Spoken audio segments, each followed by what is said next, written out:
Hello and welcome to the Cornish Witch podcast.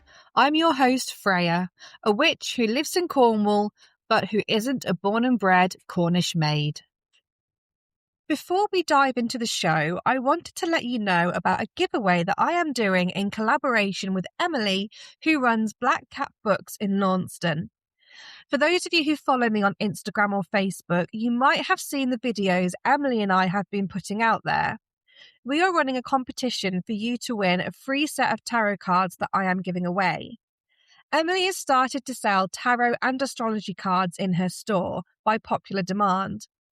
When you buy a deck of cards from her, you have the option to be entered into a raffle to win a free deck of cards that I'm giving away. There are 3 tarot decks that you can win, so that means there are 3 raffles that you can enter. Emily also sells online, so you can enter that way too. I have linked Emily's website in the show notes, along with the link to our Instagram videos promoting the giveaway.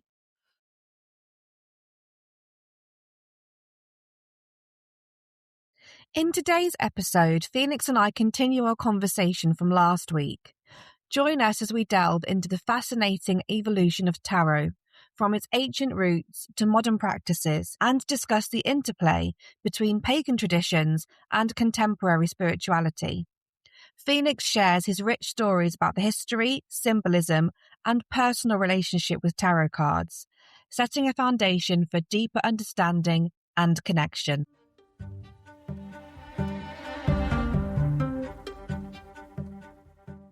There's a kind of marking point that people who were doing tarot before maybe 1989, there's quite a diversity in the way that they do it, because they had to kind of, wherever they were within Lancashire or, Hampshire or Cornwall, they all had to find their own way of approaching it. You'll have to talk to me a bit, because I was born in 1989, so I'm not quite sure what you what you mean. So the big thing that happened in that 89, 90 was books started to come out. Right. Okay. Shops started to open up that allowed this.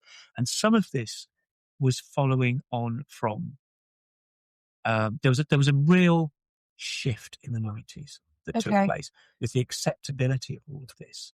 You could find material, you could find help, and you could find shops, where you could buy a pack. You could have a choice of tarot cards. Oh my goodness! So the hippie stores, the metaphysical stores, all that sort of stuff that was started to, that I was probably completely used to by the time I was. Did not exist. During the 1980s, there was a terrible campaign that went on. I think it was the News of the World, where there was, pagans were really having some terrible, terrible experiences. That's a whole, that's a whole podcast worth of stuff that went on. So people were very cagey. Adults were very cagey about admitting anything. But in the 90s, there was this real shift that happened. And so this was the next big shift for me, was the internet. Starting in the very early internet days, there was an organisation called the UK Pagan Mailing List, which I don't know if you've heard of. No. This is, it was fab. It's before forums, where you go on a forum and you talk about stuff. Yeah. So that didn't really quite exist technically yet. So what you do is you join a mailing list, and it was email, but it was a kind of reply to all kind of thing. Yeah, like a chain. So people would say, to write something about, what does everyone do when you're setting up a circle? And it would kind of go out to everybody on the list. And then you kind of go, oh, okay, let me have a think about that. Oh, this is what I do. And in the time it took you to write your email, your well thought out email, and send it in, 6 other people had already replied to it. 2 people had replied to them. Your reply was almost meaningless, because and you're like, oh, I seem like I'm replying to them, but I'm not. I'm replying to the other person. It was. And then a new question comes in and it starts, that sounds like a mess. It was a chaos. It was beautiful chaos, but it was so wonderful, because suddenly there were all these people all the way through the UK who were talking to each other and sharing experiences about how they did stuff, what they believed. There were still taboos going on. I asked a question, everyone went very quiet. I was like, uh-oh. And then someone explained it to me, said, yeah, well, in the 80s, these people had real trouble. They're not going to talk about that kind of thing. Oh, okay. So I'm still friends with some people. Oh, that's great. From those days. Yeah. It was such a bonding thing. And we'd sort of meet up in London sometimes, particular pubs, the Plough in what was it? Not Great Russell Street. It was Museum Street. Clower Museum Street was a favourite. And so people started to get together and share ideas and share what they were doing. So, and one of the things that came up, we mentioned Lord of the Rings earlier. Oh, yeah. As being a sort of formative thing, because there's nothing else. And so 89, 90 books start to get written, shops open, pagans start talking to one another. And I think, I don't know, but I believe that meeting, that the pagan mailing list, I know that members of them went on to run Pagan Dawn, the magazine. They went on to run the Pagan Federation. A lot of those big organizations kind of came out of these small groups and changed our culture completely. Because Rebecca was talking about how we've given sort of a religion to the world. Britain has brought this fast growing nature faith, I suppose, or nature practice to the world. And I think this generation were very much part of that, of changing the culture so that you couldn't be sacked for being a pagan. Because you could, up to the 90s. But that persecution is just so insane. Yes. Like, to your generation, you think absolutely. about, but also, like, you think about where you are in the 80s, and then where people were hanged and trialed back in the 1600s. It's just all the way through. Yeah, all the way through. And so people did keep stuff to themselves. My auntie, I go and stay with my auntie in Wiltshire with my parents. It's something, and I go stay there with one of my cousins, and it would be like all the adults could have some freedom from the children. And I'd stay with my auntie. And she was the local lady she'd cure all the warts for people in the thing. She knew about potions, and she'd make these things, and she read the tea leaves, and we'd do a lot of hanging out at Avebury Stones for some reason. And it was only later I was like, oh, right. She was not exactly the witch, she was the local cunning woman. My great-grandmother was in her village. She read tea leaves. Right. Yeah. And so, we didn't, because it was all kind of played down, and it was trivialized. But really, these traditions went on, but people kept it very much themselves because of the Witchcraft Act and so on. Yeah. So we saw all this culture start to shift. But the difference, I think, with that moment is that the people who were making that shift had to do it all on their own. They had to learn stuff on their own. So there's quite a diversity of practice, even within things like tarot. Yeah. I know some of my wonderful friends and colleagues from, who are kind of my age, maybe a little younger, maybe a little older. We've all got completely our own ways of doing stuff. And it's fascinating to see how they do it. When the books came out, great, fantastic. I read everything. I read all the tarot books that came out. And you'd see stuff and go, oh, yeah, I do that. Or that's how I see it. And then other times you kind of go, oh, gosh, that's a bit different. I have a few tarot books, and I struggle with tarot books because I can never do a tarot reading well on myself. Okay. Just can't. And I work a lot better with the pendulum, which I've come to realise quite recently. But if I do a reading for someone else, I end up being fairly accurate in what's going on for them. But I just can't. I just find the books tricky because then I feel like, should I be going by the book? Is the book like the instruction, like the absolute, manual that I need to go by? Should I be listening to my intuition more? What I'm resonating with that person is it across from me? And I'm not a professional tarot reader. I would say I dabble, even though I've known about tarot and was introduced to it when I was 6. I've always flitted back and forth because I don't think I have the best relationship with it. However, I don't think I'd be able to perhaps give myself the time to invest in that relationship either. Yeah, but there's a word I would love to stamp and underline in this, and that's evolution. Evolution. Everything changes. Yeah. Paganism has changed. Yeah. Right? And evolves. And as more people in the world find their own ways, and in different places, part of is a nature religion. Someone growing up in New Mexico, is not going to have the same kind of connection or the same ways of connecting as someone who grows up in Shropshire. Yeah, exactly. Right? Yeah. The whole point is that it's about the feel of the land and the locality, and so there's an evolution as well within within tarot. Mm. And so if you look at the history of tarot, about how it's evolved, there's so much hooey that's talked about, But it was just a parlour game. It was a parlour game, yes, absolutely. Like the French would play back in the medieval times. And back to Italy. Back to Italy, Italy, yeah. Absolutely, it's a parlour game, and and it was bling. It was a way to show off how rich you were. So they had artists, I think, was it Bonifacio Bembo? I think was French, came from France anyway, came all the way to Italy to paint the cards for the families. And of course, they paint kind of like, oh, I'll put your wife in as the high priestess, and then they'd be gold, they're covered in gold. I mean, it was real sort of like, oh, after dinner, should we play a little parlour game? It was my gilded embossed cards of my family. Oh yes, we flew the artist in from France, and it's like, so there was a lot of bling about it and a lot of sort of power. Just know they had a pineapple on the table they never ate, just to show off their wealth. Yeah. And they were power families. Yeah. There's I want to show you a pack here that freaks people out. Have you heard of the Sola Busca? Mm-mm. Okay. No. 1491. Okay, yeah. So I'm talking really early. So those early Italian decks, 1450 maybe to 1490, sort of Visconti Sforza, all of those early decks. Meanwhile, this one's lurking at the sidelines, and it's kind of not tarot, and it's developing at the kind of same time. And I'm not going to begin to try and summarize what this is, because academics are still trying to work out what it is.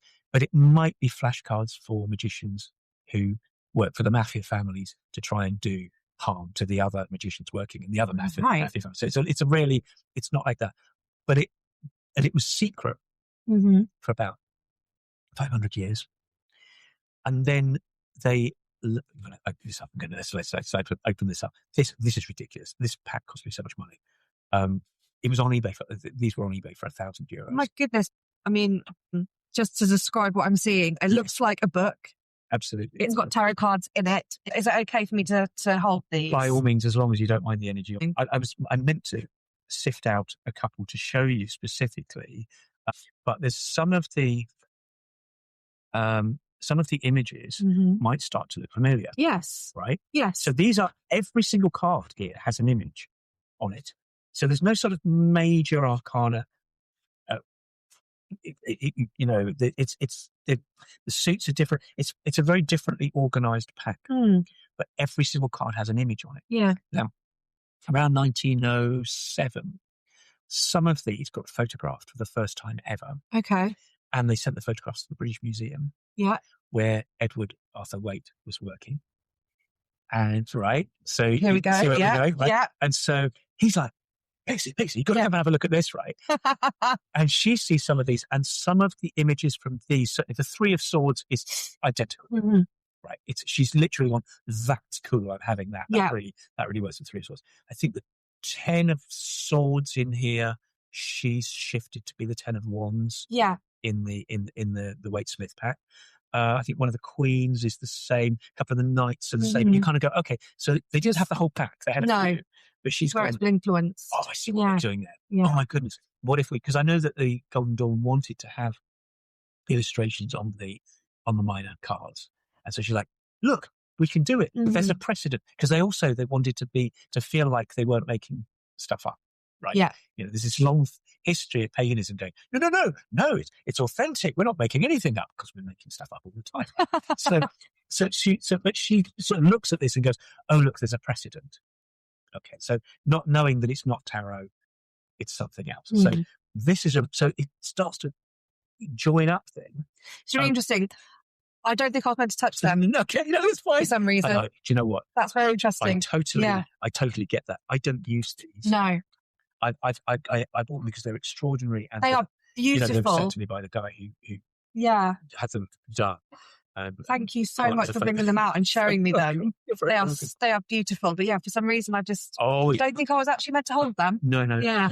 People are still trying to work out what exactly they are because they're not tarot. Right? Yeah, but they've dovetailed. So some of the images have now found their way into our tarot. Yeah, the kind of I was recognising a lot in there. It's very familiar, and of course you put the way that those are being, that early kind of art then kind of transfers across to the way that that Pamela was looking, because she was so into theatre. Yes. Her stuff then is quite sort of theatrical and because she was very close to Ellen Terry. God, right, exactly, perfect. Wasn't she living with their daughter or something? Best friends with their daughter? I'm not sure. I think when I was at university, the building that I was in was called the Ellen Terry building. Oh, there we go. Okay. Yeah. Fantastic Right. theatre. Yeah. Yeah. So you've got this idea of people being on stage at that kind of viewing a kind of two-dimensional tableau, and it fits very well with it. So you can see why she was like, oh yeah, totally, let's use this style. And that's where we get that start from. But it evolves. Tarot evolves. Like you say, it started as a parlour game. One of the things I love getting people to do is if you go on Wikipedia and look up. Were you talking Wikipedia or Wikipedia? Because there's Wikipedia. Okay, yeah. And go in there. I know, right. Go and have a look at methods of divination. Okay. They break it down alphabetically. All the mancies, right? Aneromancy, chiromancy, all the mancies, right? There's 43 just for the letter A. Right. Human beings want to know stuff and they'll divine. They'll use anything. Sturcomancy, right? You know what's really interesting? I did interview Pixie for the podcast, and she's a witch and she's a nail technician. And I was racking my brains to think of a really nice title for her podcast. And I was like, I want to find something that doesn't say like the nail technician, something like that, which is fine. And I was looking and I found onycho, and I found onychomancy. Onychomancy is the divination of your fingernails. Come on. And it's Greek. Yes. Pixie is part Greek. Oh, there you go. And she was like, how did you link those two together? I was like, I don't know. And she was like, you're so in touch. And I was like, that's supposed to be, yeah. So onychomancy is where they will look at your fingernails, the dots, the lines, all of it. Humans do this. Yeah. So when I was, academically, when we look at the history of tarot, we go, okay, look, no one's doing any divination until you get to kind of the late French. Mm-hmm. We're only going back a couple of centuries when you get Attea. I think Attea is the first person that writes anything about going, okay, here's how you do this stuff, right? But what, you think no one was using cards? You think no one, in the village was going, oh, I'll use anything. I'll use tea leaves, I'll use birds, I've got some I'll use bones, charms, stones. Right? Yeah. So I think we're pretty sure the Islamic world didn't, because we got the Mamluk cards came out of the sort of an area, sort of Egypt-y, kind of what's now part of Egypt and stuff. And so this is where we got them. And on the trade routes, we got cards come from there. So that's when the Italians picked it up, but they did their own thing with it completely, because of course you can't show any images with the Muslim side of things. And so all the images, the Italians are like, hey, let's put my mum on it. So we've got that kind of. So, but it's really, I had to do some writing some years ago about cartomancy, which is different from tarot falls under cartomancy. Yeah, cartomancy, when we talk about that, is really playing cards, not tarot cards, and the meanings are completely different. They're totally different, and so you kind of and they vary from region to region. So I can't imagine that nobody used them for fortune telling or divinatory purposes before the French kind of go, okay, and this is how you do it. And started laying it down. Well, I thought like traditional playing cards did link with tarot. So like the hearts linked to cups and spades links to swords. Yeah. Clubs links to, can't remember. You know where I'm going with this. Yeah. Exactly. Yeah. Exactly. Clubs of staves. And the wands actually came out of polo sticks. They started as polo sticks. Yeah. So it's kind of, so look, what I'm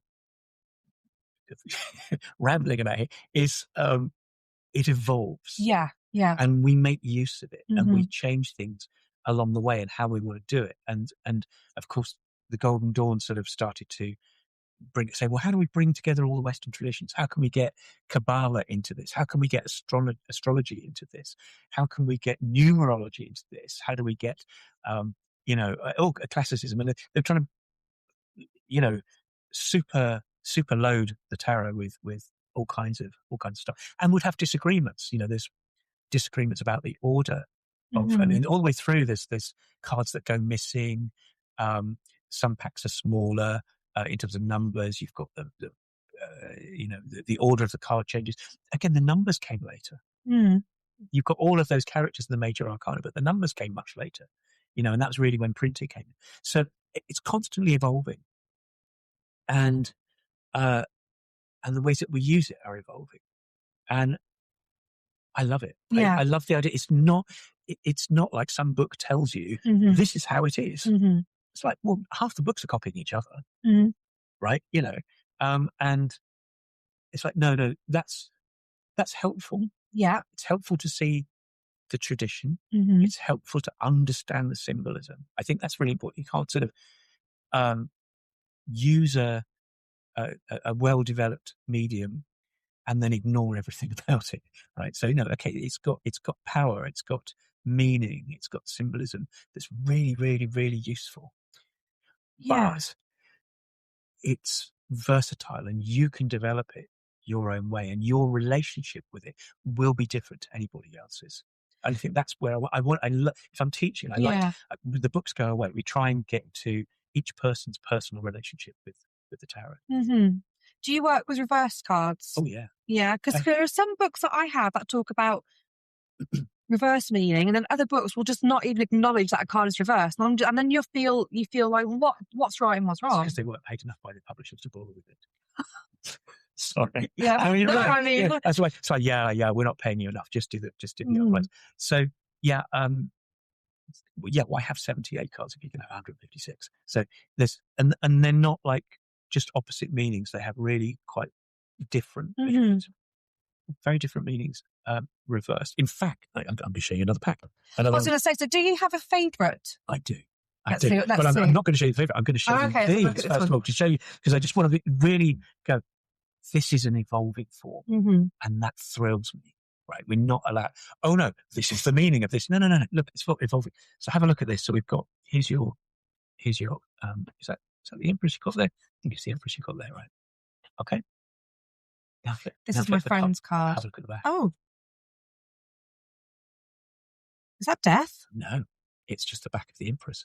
Can you see it's the back of the card? Oh my. So it's like day and night. Oh no, but the eagle isn't on the other side, but the star's above her. Oh no, hang on, no, there's the...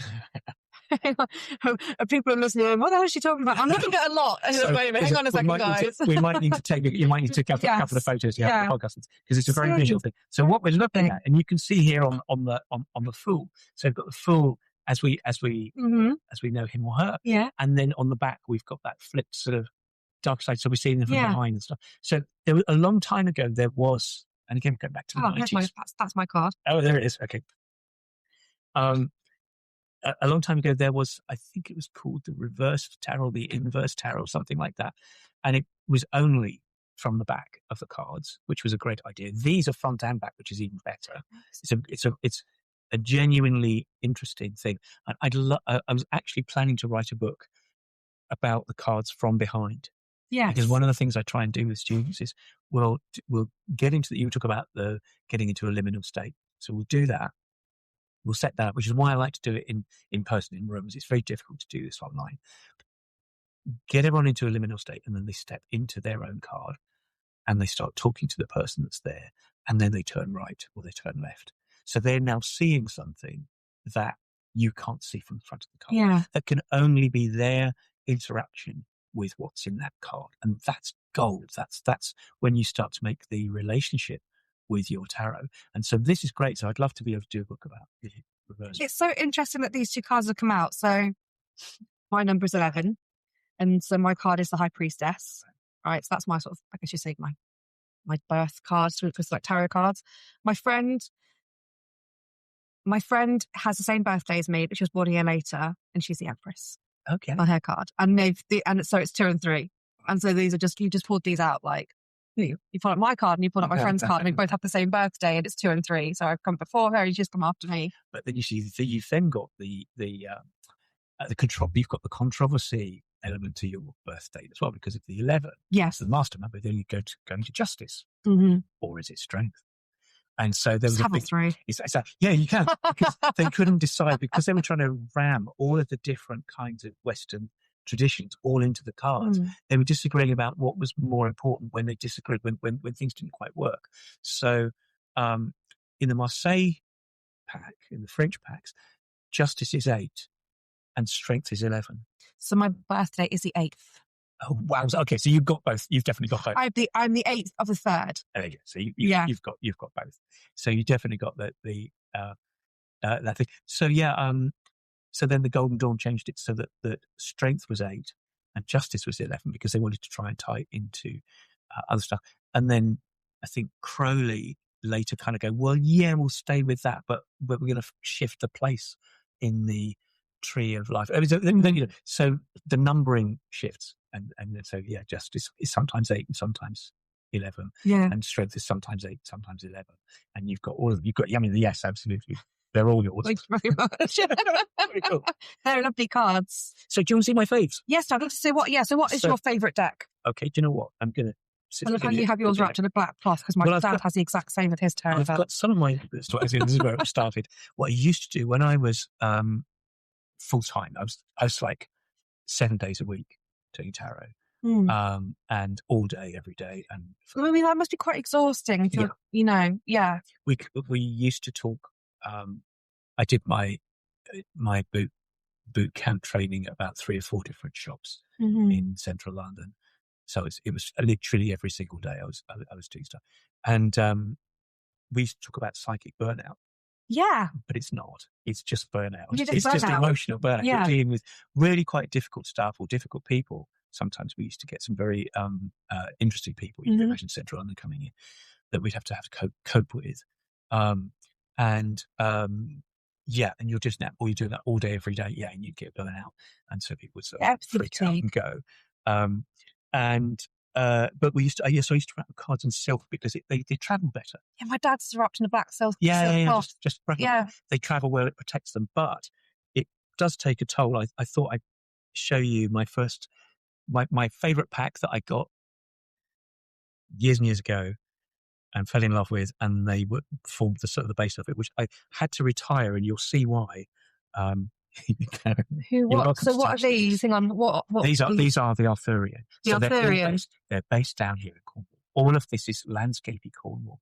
I have literally just donated Arthurian tarot deck to Black Cat Books to be won in a raffle because I've had it for years and I've just never used it or resonated with it. It was a gift of a gift of a. It was a gift from a friend of a friend, and they just sat on my shelf collecting dust. And Emily has started selling tarot cards, so I said, well, if anyone who buys a tarot card can have the name put into a raffle, and they can have these decks I've never used. Yeah, so that's really interesting. I had so many I bought during the 90s, 80s, I gave them. See, these are well used. Like I had to retire them. They did about 12,000 readings. And they've done 2 waterfalls and 2 thunderstorms and a waterfall. Oh my gosh! And 12,000 readings. So I had to retire them. You can see there's almost nothing left of some, and that's the thought, right? So there's I appreciate you can see how they look at some of these. Wow, they're completely some of them. So this is my magical pack. So I use these if I'm working magically with them. But like I say, I encourage a sort of shamanic relationship with cards so that it becomes personal. And so in a way, a lot of my stuff now, I don't need to, if I'm doing, like we'll talk about spiritual practice, if I'm using tarot within my spiritual practice, I can't help but use it because they walk with me. Yes. So they're not in the pack anymore. No. They wander around with me and they chip in. Yeah. And, which doesn't help my parallel thinking. It's like it's like I've got your right arm or you're like, They're just like, chat, and you're like, oh really? Should I say that? And so so that's my favorite. So I remember, these were so expensive. My bass player had bought them. He says, I've got this new tarot pack. And he showed me, and I'm like, oh God, you've got why haven't I got these? It so spoke to me. And I thought, right, I'm going to go in and buy some. And I went into the shop in Covent Garden and I was looking around to find them. And at that point, most cards were about, I don't know, $9.99 or $12.99. These were £31.99. And I was like, are you kidding? I'm not paying that. Of course I had to. Yeah. I got it. And they've just been everything. They've just been so part of mine. I still use them now. So I've only I only really work with about 3 packs now. Yeah. When I'm looking. But is that pack just for you now? Because you said you retired them. So that's beautiful. Yes. Yeah. So I've got another, here we are. all held together. So that's my working pack now. So same pack. Same pack, yeah. And from the original first pressing of them, because there's been a couple of different pressings of them. And so pretty well used, but that's my fourth lot of these now, I think. Okay, yeah. So yeah, we're trying to work it out. I think it's like something somewhere between 25,000 30,000 readings, something like that. So you get through packs. Yeah. So there's that. Then I've got a small portable Waitsmith. Yeah. Okay, just a standard one. Though I do have a much nicer one over here that's borderless and beautiful. The colours are original. I love it. Still love it. It's still a classic. And then one here that isn't actually tarot. And this is where, again, I was like, so evolution goes on. So these are some terrible name. Was it the Enlightenment deck or something? Okay. And which is like a little bit, but but they're great. And the book that came with them, forget the name of the guy. He was, quite, again, a psychologist, proper psychologist who did these to help with some of his stuff that he was doing. And the book was one of very few books I've ever had accompany cards. I thought, this is well thought out. This is very good. But I don't know, lost the book or I put it aside. And I've been working with these for, 20 years or something. And then I found the book recently and I looked at it and I thought, I have just totally ignored everything. And I've got a completely different way of working with these that I hadn't realized I'd developed. And so I find them quite useful alongside tarot. So we've got so many packs now, which are, name's gone out of my head, the best way to describe them, but they are, they're not tarot, but they are ways of looking at things. Oracle? Thank you. Oh, sorry. An oracle deck. Thank you very much. Yeah. Told you I was getting old. So yes, so this is the only one I use of those, but it's really kind of, I'll look with these first of all, and then there might be a thing where you're going, well, look, how do we tie this up? What's really going on here for this person? And then we might pull out these, and I find them so incredibly articulate about that side of things. So those are the only three that I use now.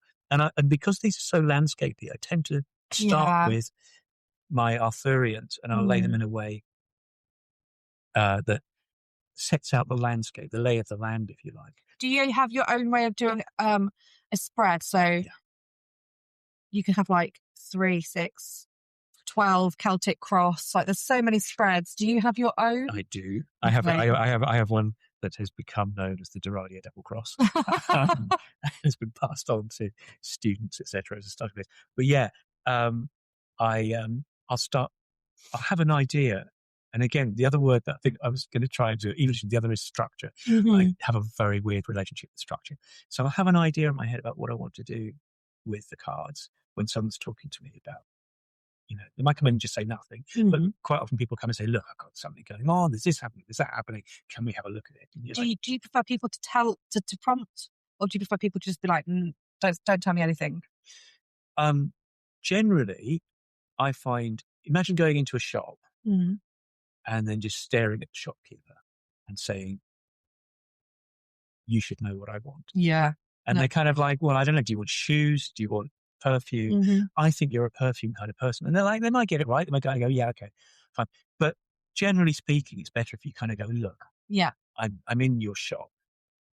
I don't know what perfume I want. I don't know what it is, but I kind of feel like I want some perfume. Can you help? Yes, of course. Let's work with that. Yeah. So I think you're more likely to get better detail if you, because it's not a test. No. Right. That's the thing. It's like, we know this works. Yeah. It's like, oh, you want to test me? Really? Do you? So they really, really believe, but they really don't want to believe. And they're very quite sciencey and everything else like that. And they'll come in and they will talk at you about the thing they're very, very regimented about what it is they want to know about. And that's not what they want to know about. And it's there's a little test going on. And so I'll always be looking at what is it they really want to know about, and go straight to that. Yeah. So there's little things like that where people will, as it were, come into the shop and say, I want your finest perfume. And what they really want is the shoes. Put my counter. That's kind of a weird way of expressing it, isn't it? So anyway, yes, I think it can help. But obviously you've got to be very open to the fact that the cards will lead you in a particular direction. They may just go, yeah, you think you want to know about this. You think you came in for some perfume, but actually let's talk about, let's talk about brooms, or let's talk about this, because this is really what's important. And we'll lead you down a path and can kind of talk about that. And then quite often I'll use the Waite-Smiths to kind of laser in on a particular thing. So, okay, so we've established this needs to be looked at. Let's laser in on that. And then we use a completely different set of layout, different cards. And again, the idea of making it as you go along, you might put a set of cards down and you go, well, that's interesting or weird, or what do we do with that? Okay, put some more cards down. Get some context, put some more cards down, because everything, like, again, there is no such thing as random. Everything is linked. The fact that we're in this sacred space doing the sacred things, all about connection, you better believe it will answer those questions. You better believe it will add context if you want it. You might not necessarily understand it because it's speaking symbolically. So it's always a matter of translation, whether it's intuitive translation or people talking at my ear, or or symbolic translation. But they will express it. Yeah. It's your job to kind of go, okay, what's really going on here? How do we pull this apart a little bit? And again, the neurodiversity plays a part there, because seeing connections where maybe other people don't see connections and stuff like that is very helpful. It's a pain in the backside when you're on public transport, but it helps with tarot. And so play to your strengths, I think. This is one of the things. And I think this is why, I don't know if you've come across this, but certainly I seem to find quite a lot of neurodiversity within pagan. I think it attracts, because there's something about that. Yeah. Kind of works. Yes. Yeah. I'm yet to meet someone within the spiritual, witchy, pagan community who is neurotypical. Yeah, right. Which is to me. It's a different kind of. It's a very typicality, isn't it? Yeah. So I think it lends itself to it, and certainly that sense of seeing layers and connections and things that go on within the cards, I think is very much a part of that. Do you have a favourite card, whether it's major or minor arcana? That's like asking me if I have a favourite child. Of course. Having said that, do you have a number? There's always a favourite child. I resonate. Obviously, I do a lot of magic, so there's a little bit of magician going on, but I resonate mostly with the Fool. Yeah. And my fictional book that I have been writing for flipping ages and should be coming out this year is called Fool's Journey. Yeah. And so it has that sense of not being sure where you're going, being on the journey, and then it all being actually meaningful along the way, and experiential, I think. And so my constant sort of shrugging at life, I feel very much like I identify with the Fool. And do you have any? Is there a card that you fear, or you are apprehensive about, or that you really hope is not going to come out during the reading? Oh, there's always cards that you hope aren't going to come out. Yeah, because what's lovely about tarot as a system is it covers all the bases. It covers anything that can happen in life, good, bad. You can't have someone. We were talking about like some of the themed packs. Yeah, you might get some Disney themed pack or a vampire themed pack. It's like, yes, it's fun, but you get some lady who's come in who's just lost her baby. What are you going to do? Right? Really? You're going to get your Disney pack out? No, sorry. So it has to cover all of life. And so, but usually, if you're pulling those cards because you're just going, something's going on, you'll be, if you right in the middle of a terrible bit of life, or you sense something's going on, and you pull, all the Sun, the Ten of Cups, and it's all happy. You'll be like, no, well, that's rubbish, because it's not like that at all. That's not how this feels at all. So you'll be expecting it. So it's not a surprise. And I find this with clients, what happens if you get clients come in and they get the bad cards? They know. They know, because I've got something. They're in a bit of a shit show at that point. Yeah. So what you're really looking for? Yeah, you get the bad cards. Yeah. We've got our Green Knight who corresponds to the devil. You've got the Tower. You've got the all kinds of stuff going on. 3 swords, 5 of swords, all those kinds of tricky cards going on. And you look at it, and you kind of go, yes, but let's get context now. What do we do with that? Yeah. where do we take that? And so you're then laying on the cards. And so you always, my question at the end of a reading is not, was that accurate? Mm-hmm. It's, does that help? It's got to be about helping. Yeah. It's got to be that someone walks out feeling better able to apprehend their situation and to work with it and to own it and to feel that they can do something with it. To see it perhaps in symbolic terms and see the longer story.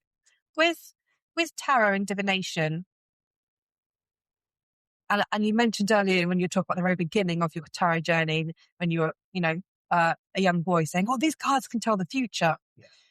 Do you believe that they will predict what could come, what is going to happen in the future? Do you believe that there is things that are completely fixed and that the tarot will tell you, or do you believe that actually it's changeable? You can change your journey. It's not fixed, because a lot of people can be quite scared of having a reading in case they think, well, it's going to predict something that is fixed, and it might not be something that I want. It's that scary. Yes, it is. Yeah. Yes, it is. But then why have you turned up? No, because curiosity. It's curiosity, exactly. And you know what curiosity does. Yeah. So, yes, leave the cats out of this. Mm-hmm. It's as in the great book title I saw once. I think you'll find it's a bit more complicated than that. Yeah. It's not.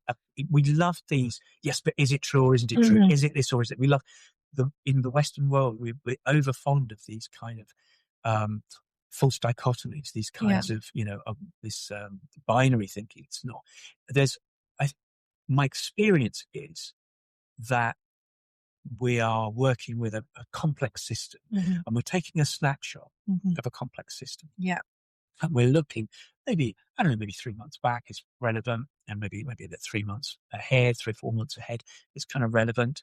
And we might even find an anchor point and go, oh, actually, this is the most relevant. If we're going a long way back, mm-hmm. this is the most relevant thing that's affecting this now. It's already happened here. And we might even look quite a long way ahead and say, well, where might this take you? It's fine. But really, we're looking at the now. We're looking at the greater now. And I think if I like to try and get timings into my readings as well, so that, because I think it's, otherwise it's not that helpful. If you say, oh, I see you going to Australia, and you're like, great, when? Right. There you go, like next week or in 10 years' mm-hmm. time. That kind of matters. Right? Yeah. So I try and get some timings in, and what I find is that there is a kind of an event horizon beyond which you're kind of going, well, look, we can speculate. We can see, given the situation now, where this is likely to go. But the further ahead we look, the more you're going to interact with your surroundings, the more possibilities there are for things to come in and affect your situation. So it becomes, the probabilities start to fall apart the further ahead we go. Whereas if we're looking like next week, one of the things I can say, okay, right, let's make a prediction right now. You're sat in that chair right there, okay? In a tenth of a second, you'll still be sat exactly looking like that. And you are. See? Came true, right? We weren't looking very far ahead. So, but this is the thing. Given who we've been and our experience of life and where we are right now, any of us can make certain predictions. Yeah. And the cards help us do a little bit more of that. And we can kind of go, look, realistically, here's what's coming up. Mm-hmm. And if someone's in a difficult situation and they're going, oh, this thing's, I think something coming up. And you go, yeah, that thing is coming up. And they go, really? Let's imagine you're on Titanic, okay? Oh, no. And someone shouts iceberg. Yeah. Your next question is, how far ahead? Mm-hmm. Can I avoid it? Yeah. Can I go around it? But if it's, if you're in some kind of super tanker thing, it's going to take a little while to avoid it. So if you go, well, look, I'm sorry, look, this is, you've been worried about this for 6 months. I'm seeing it coming up next week. You're probably not going to be able to do much about it. You can you can make arrangements around it, but you're probably not going to avoid the thing because everything you've done so far is leading up to that thing. But if we go, well, look, it's, I'm looking at this, it's in, I don't know, March sometime. You're going to go, well, there's a lot of, if you really don't want to go in that direction, there's a lot you might be able to do and kind of go, well, look, shall I do this and shall I do that to mitigate that? Yeah. What's the prognosis? And so you can do that. So some of my corporate clients, are sort of doing that kind of thing where they're going, well, look, we've got these plans. What do you think? What if we do this? What if we do that? So you may be looking at different outcomes, different strategies. And I think that's where it can become quite useful. Yeah. Even if you're just giving them something else to think about, where they kind of think, well, we've thought this through. We've had a focus group and we've thought this through. You go, sure, okay. What about your rival who might do something completely different? And they introduce this to the market, and then suddenly your thing looks a bit weird, right? Oh, I suppose they could. Well, maybe you should check up on them. And so you're looking at potentials and possibilities. But I think everything in life is a potential and a possibility. Yeah. I think I've been really jammy. You jammy git. I am I'm being born out of wedlock. I can totally say I'm a jammy. And it's true.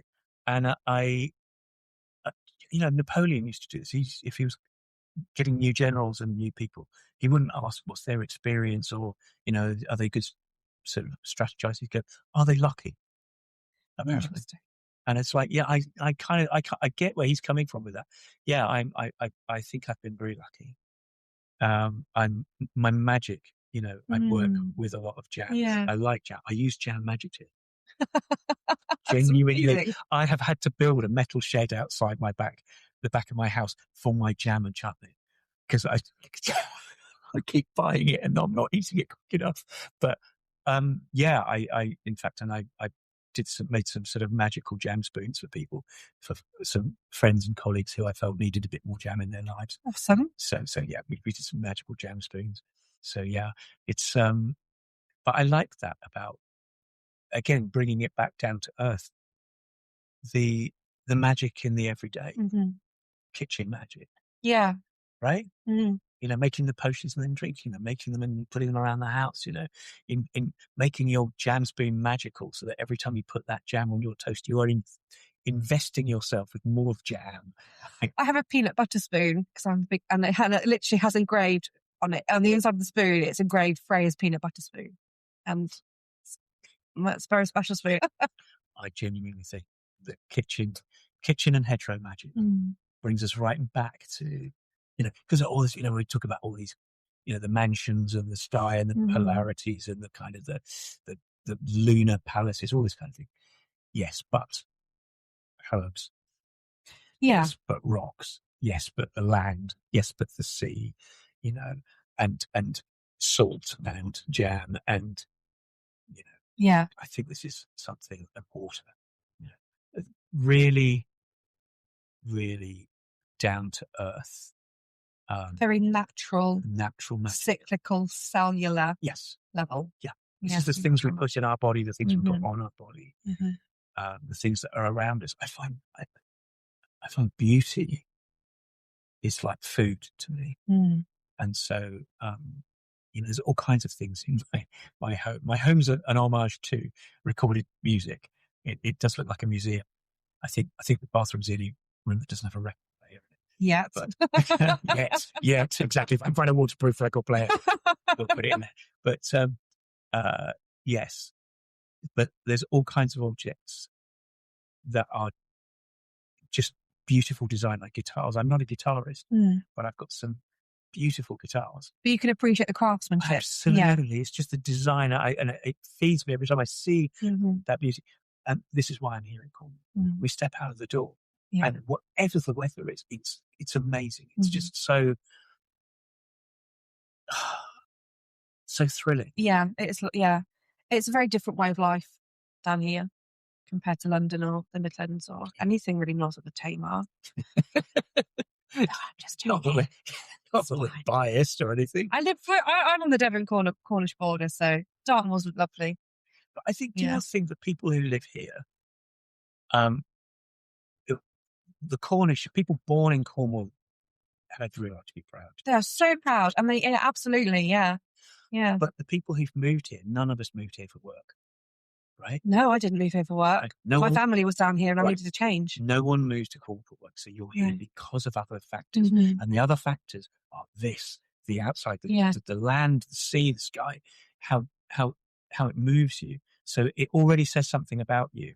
If you're prepared to move to somewhere where that is more important to you than Get maybe 10,000 extra pounds in your salary or something like that.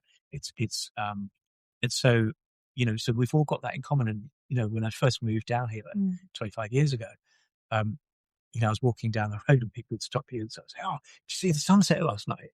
Oh, yeah, we were up at Rock. Oh, did you see the green flash?" No one was talking about what was on EastEnders. No. Do you know what I mean? No, yeah. And that is something that is just so lovely about being down here. Everyone's very into the nature, into the land, which is, excellent. Bit of self-promotion, I think, for you, Phoenix. Being a dragon, let me step up. So, if people would like a reading, are they able to seek you out or sort out you as a reader? Absolutely. Yes. Yeah, definitely. I'd love to give you my new website address. I might have to send it to you during the week. That's because fine. It's under construction because the whole thing I've redone everything. Yeah. So this year, 2026, is, my firehorse year is yes, we're going to get everything sorted out and motivated because I've got books coming out this year. So I've got to get everything.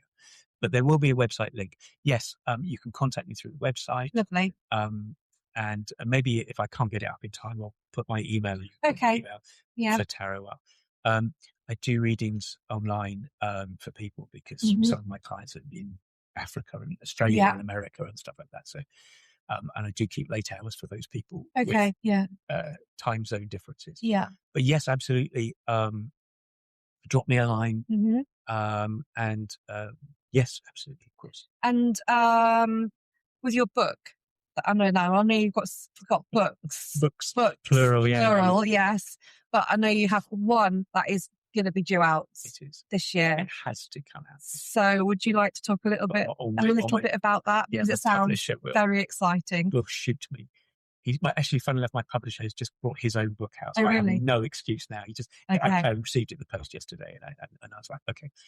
It's time. Yes, it's time. It is time. I have to give him it like that. So it's fiction. I despaired when I was growing up that there was no good fiction about tarot. Yeah. It was really, really clunky. If there was anything at all, it was there was no real imagination went into it. And I thought, these people don't even know about it. They just, So I said, right, I'm going to write a book about tarot that has tarot at its heart, but it's far more about other things. So what I've ended up writing is a paranormal espionage romance. I mean, I'm all in. It's a genre. You hand me a paranormal. It's a genre of one. I've invented a genre for my. It's a big old book. It's about 800 pages long. It's a big thing, right?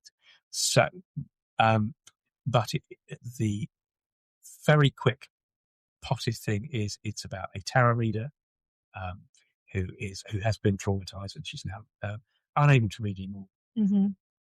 Is invited to take some time off by the place that she works. Yeah. And then realizes she doesn't have an income. But a client asks her to take on a client she's been very rude to, actually invites her to take him on and to help him save his life. Okay. So it ends up being, are they caught up in espionage or is he just paranoid? Mm-hmm. And so the thing unfolds. But it's not so much a novel format. It's more like Lord of the Rings in the sense that it is a Grail quest format. Yeah. And hence being a bit long. And involves 4 couples all converging on the same point. Starts in Bloomsbury. Yeah. Of course. Obviously. I would have yes. Moves down to Tintagel. Wonderful. And also into Penwith around the Land's End. Yeah. And ends up on the Suez. Oh, great. So it's got these, so the landscape plays a part as character. And I'm both frustrated with myself about it and proud of it because it has taken an enormous amount of time and rewrites for it to be what it is. Mm-hmm. It has its own life. It has everything I've written in it. If I thought I was making it up, no, because everything's come true. Yeah. And there was a twist we did with the ending in the last rewrite back in 2019 or whenever it was. And I thought, well, this can't come true because I know this can't come true. And then it did. a family secret came out. Oh, right. And after someone passed, and it's like, oh, didn't you know that he blah, blah, blah? Mm. And I was like, you kidding me? Mm-hmm. Are you kidding me? I wrote this 5 years before. So it's a magical book. And I would hesitate to say that my beta readers, everyone who's read it, has said it has changed something in their lives. So it has a magical feel to it. So that's me being self-promotional and proud of it. Love. It is. You've gone and poured some magic into it as well. Yes. What is the title of this book? It's called Fool's Journey. Fool's Journey, and we can expect it out later in the year. You can. How exciting! And I've never. This is the first time I've ever promoted it in that kind of way, kind of going, it's a great book. It's a great book. You're gonna like, because if you've ever written anything, there's all the self-doubt that creeps in about all of these things. You think, I can't say it's good, because then they'll go, well, he said it was good, and it's hard to. So it's I'll own this moment of my nerves of trying to be brave and saying, I think this is a good book. And I think it's important that you are able to do that, especially when it's something that is such a labour of love.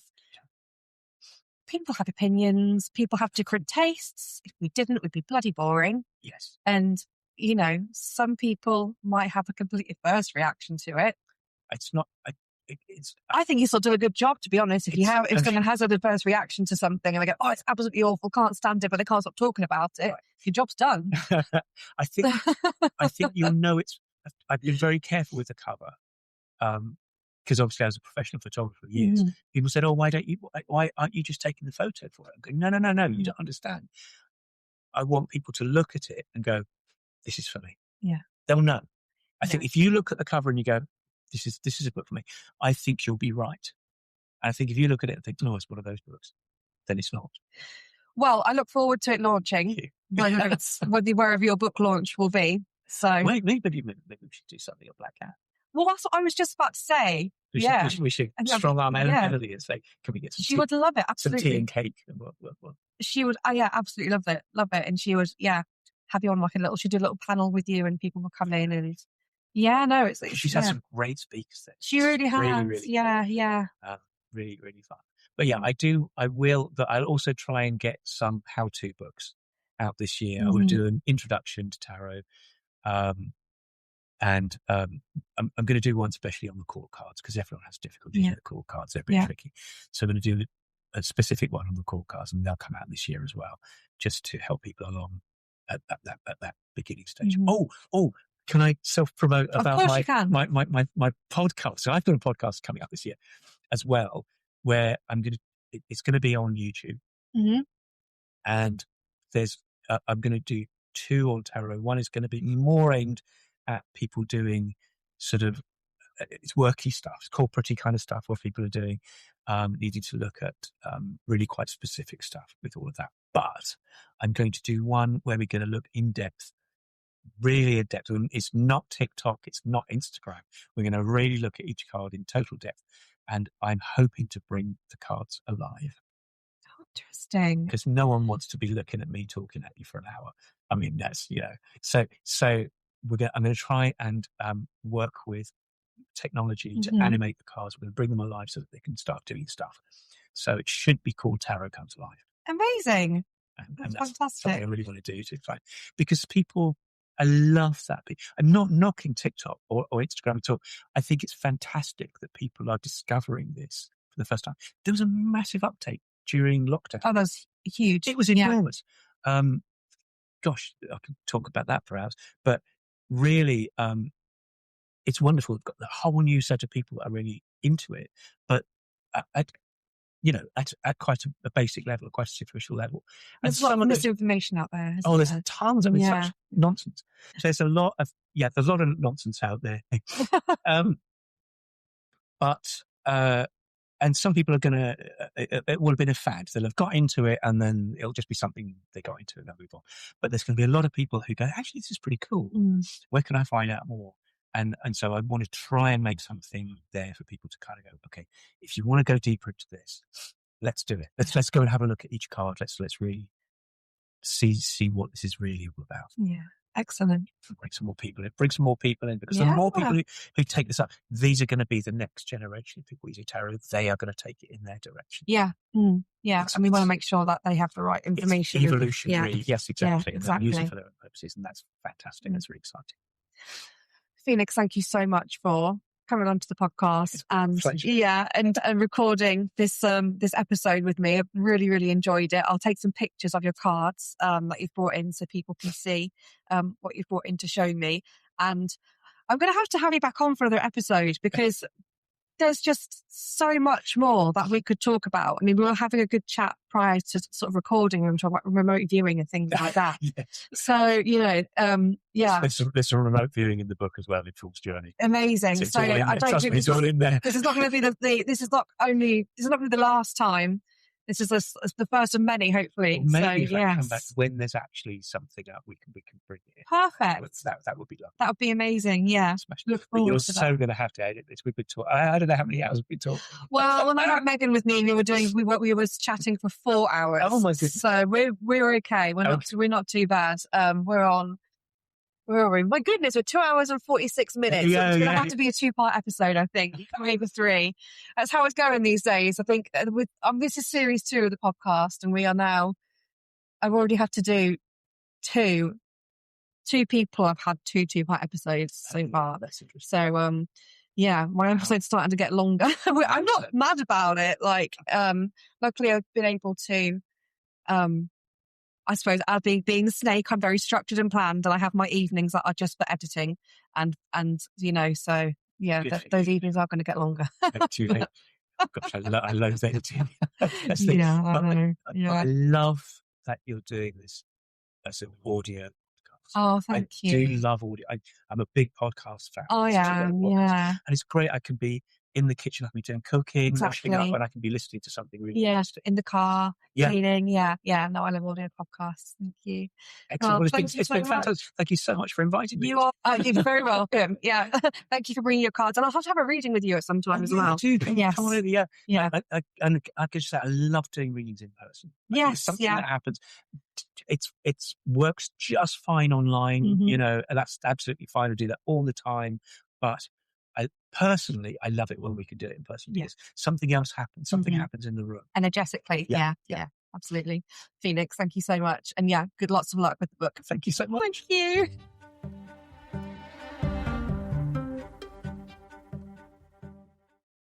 I hope you all enjoyed the second part of this episode with Phoenix. If you would like to see the pictures of his tarot cards that he brought in for the episode, I have posted them on my Instagram and Facebook page. I have also linked Phoenix's website along with his book recommendations from the last episode in the show notes. And please keep your eyes peeled and your ears to the ground for when his novel, Fool's Journey, is released later on this year. Okay, and now on to our Witch Weekly events, where I let you know what witchy or spiritual events are happening in and around South Devon and Cornwall, starting with local covens that are seeking new members. So if you're a solitary witch looking to join a coven, this might be for you. Ros and Booker, one of Cornwall's longest established covens, and they hold meetings in North Cornwall and the Devon-Cornwall border. Applicants are welcome to introduce themselves via email and can visit their website for more information. The Cunning Grove is a witch, occult shop and temple based in Plymouth. They currently hold the Coven of the Sacred Grove. They are a diverse group of witches from different paths that come together to learn and support each other. With their coven, they break the year down into 4 seasons. Season 1 is looking at runes, Ogham, and magical languages. Season 2 looks at magical herbalism.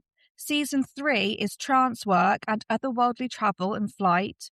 And Season 4 looks at magical charms. The physical coven meets on Tuesday and Thursday nights fortnightly. They also have an online coven with spaces available too. Everyone is in a group together each week, and sometimes they drop different techniques and teachings from PDFs, slides, and videos.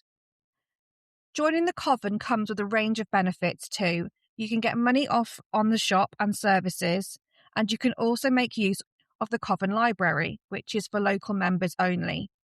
To join the physical Coven, it's £30 per person, and if you wanted to join the online Coven, that is £15.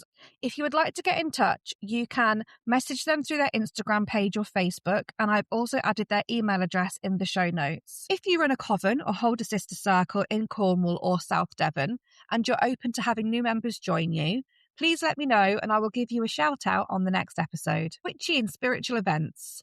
Continuing with the Cunning Grove, their usual Saturday morning Witch and Brew is continuing and has a teaching focus. Essentially, it's a social with tea and talk. That's Saturdays at the Cunning Grove from 11 a.m. until the last witch leaves.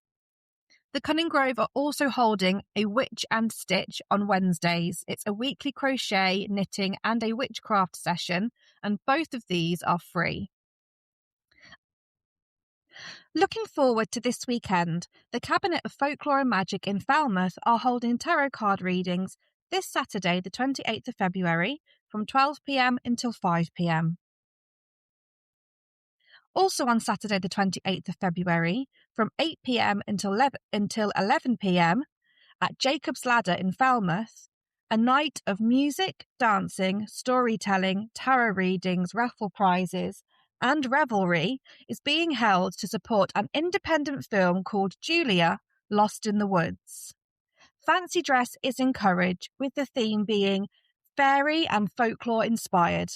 Woodland, mythical, historical, or storybook looks are welcomed, and tickets range between £2.33 and £3.96.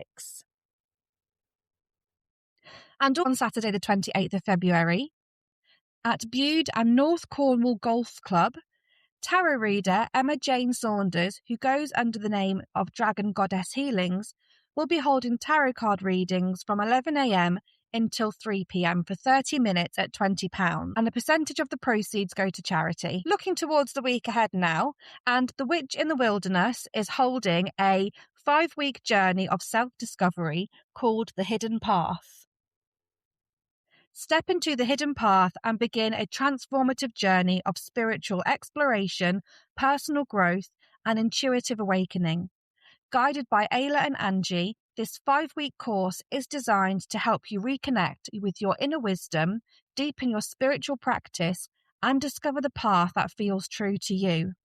Through guided exercises, sacred teachings, and supportive group work, you will explore ancient traditions, modern spiritual tools, and practical techniques to strengthen your confidence and intuition. Whether you are just beginning your journey or looking to deepen your existing practice, this course offers a safe, welcoming space to grow, learn, and evolve.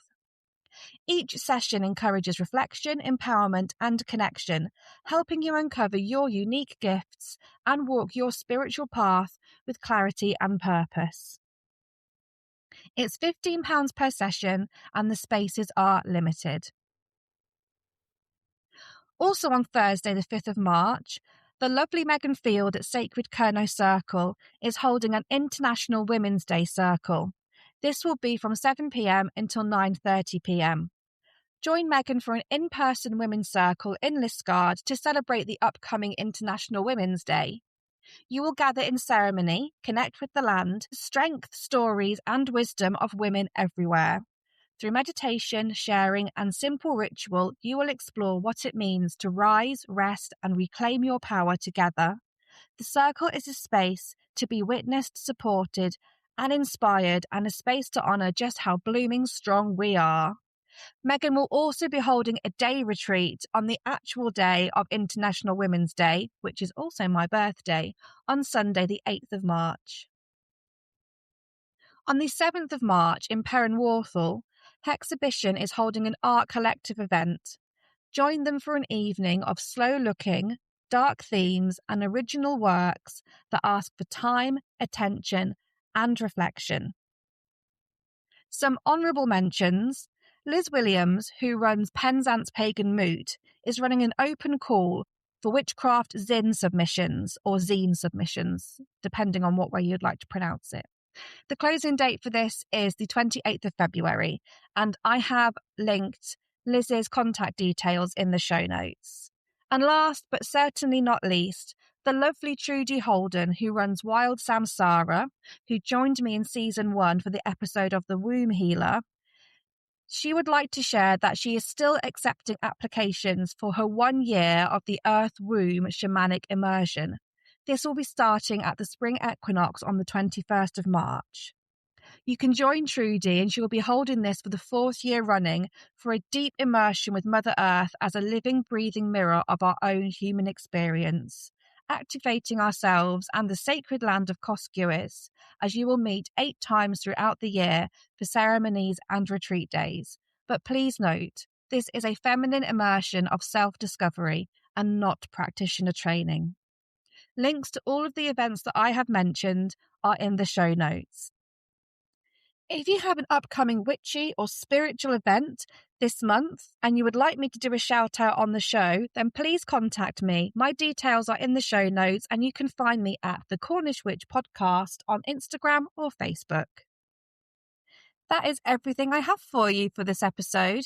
Thank you so much for listening to the Cornish Witch Podcast. This podcast is an independent personal project created outside of my professional life.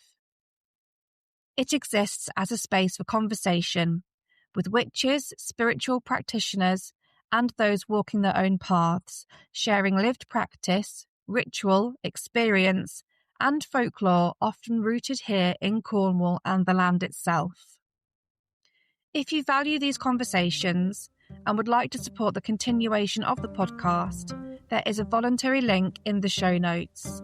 Listening will always remain free, and there is no expectation to contribute. Whether you support here, listen quietly, or carry these stories onward by sharing them with others, thank you. Your presence honours the craft and keeps these tellings alive. May these stories find you when they are meant to. And until next time, may the path rise to meet you.